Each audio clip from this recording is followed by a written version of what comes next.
Good day mga boss. Meron tayong nabiling dumating na pala yung yung paddock stand natin na para sa Z400 natin. So, ito yung packaging niya.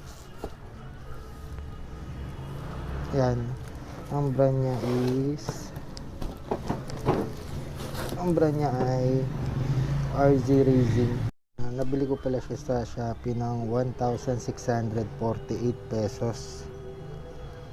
So, check natin yung unbox natin tong item na to. Check natin kung maayos ba yung condition niya. Tsaka, try na rin natin sa Z400 kung mag-fit siya. Pero, pang big bike naman kasi to. So, check natin kung maganda yung pagkakagawa sa kanya. Okay? Buksan ko lang.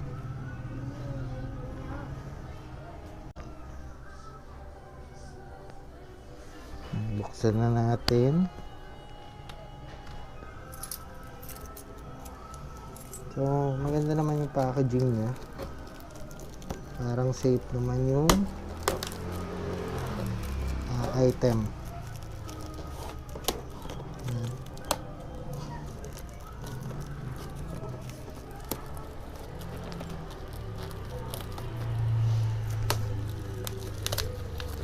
Tip ko nga pala sa inyo, pag bibili kayo ng item sa Shopee or Lazada, much better na basahin nyo muna yung reviews kung okay ba siya, para kahit pa paano kung may mga negative comments makikita nyo rin.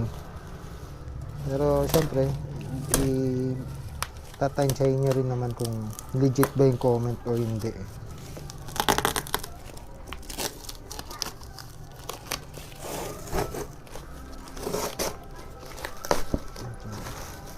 Ang daming balot.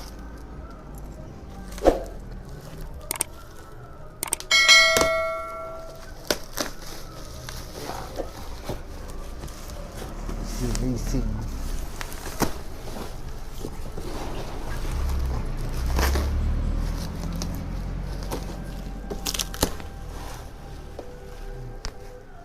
Ayan, RC Racing.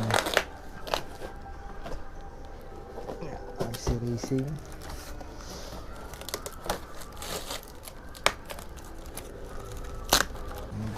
Tanggalin natin yung packaging niya. Ibuksan na natin siya. So, ito yung laman niya. Hindi ko pa rin na-check to. Ayan.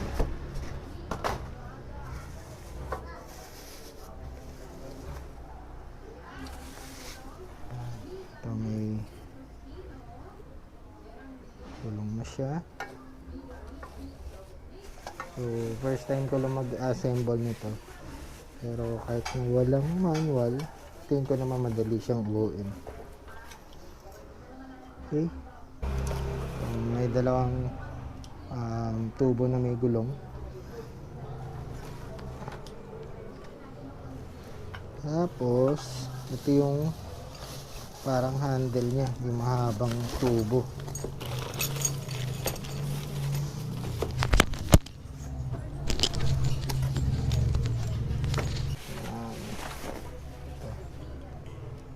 So, may rubber na siya dito. Ay, plastic pala ito. Siguro ito yung tutukod pag iangat mo yung motor.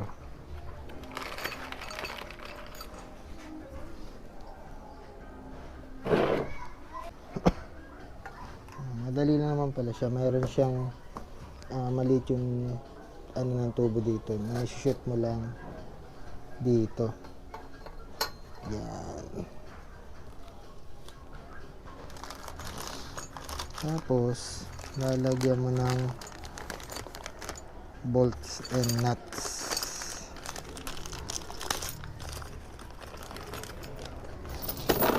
Yan.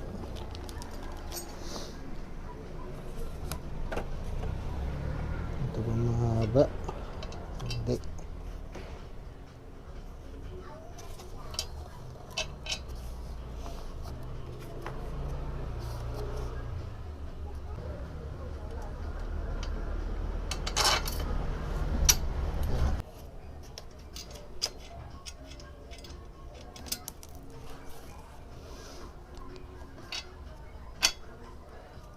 Dali lang naman siya pala ikabit.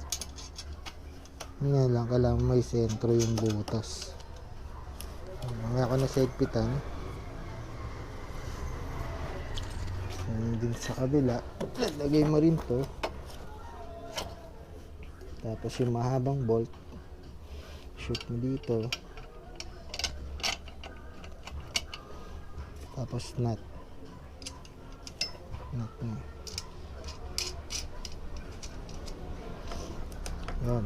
So halos buo na kagad. Pipili ka na lang dito kung swing arm mo.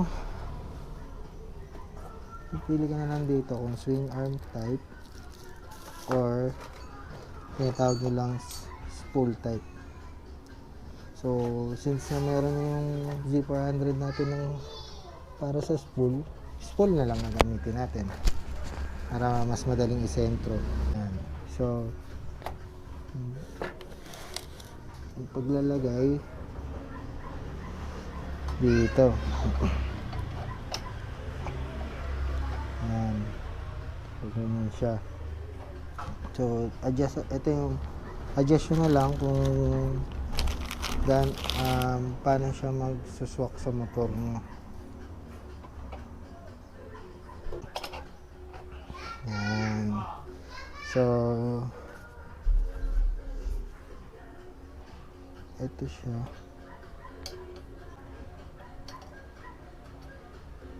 Ilagay niyo yung bolt dito para pang sikip.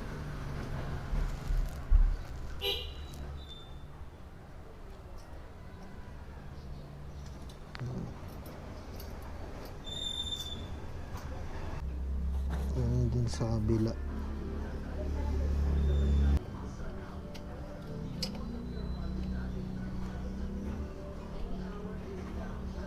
Yan.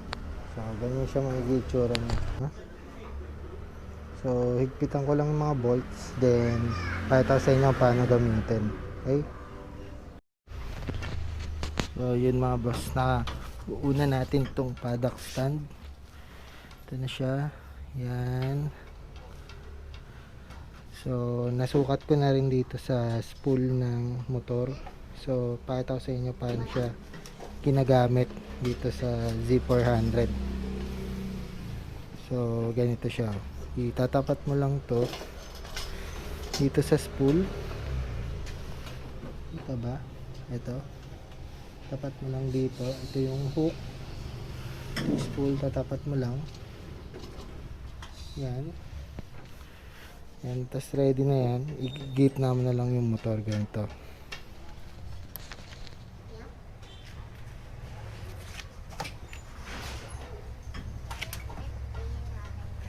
Dito sa handle niya sa likod, sa gitna mo, make sure na katapat yung hook sa kabila.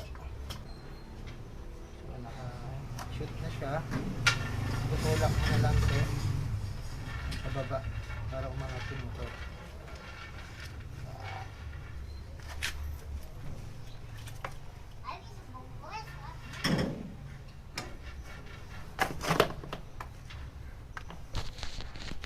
So ayan na, center stand na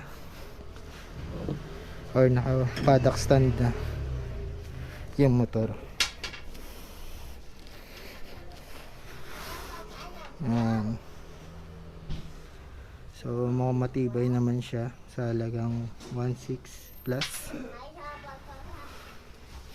So nakamura na naman tayo. Yung ibang ganito kasi nasa 2,500 plus. Ayun, so meron na tayong pang stand ng motor natin. So kung nagustuhan nyo ang ating video, paki-like, comment na rin kayo kung may katanungan, and subscribe na rin kayo, and click the notification bell for upcoming videos. Salamat.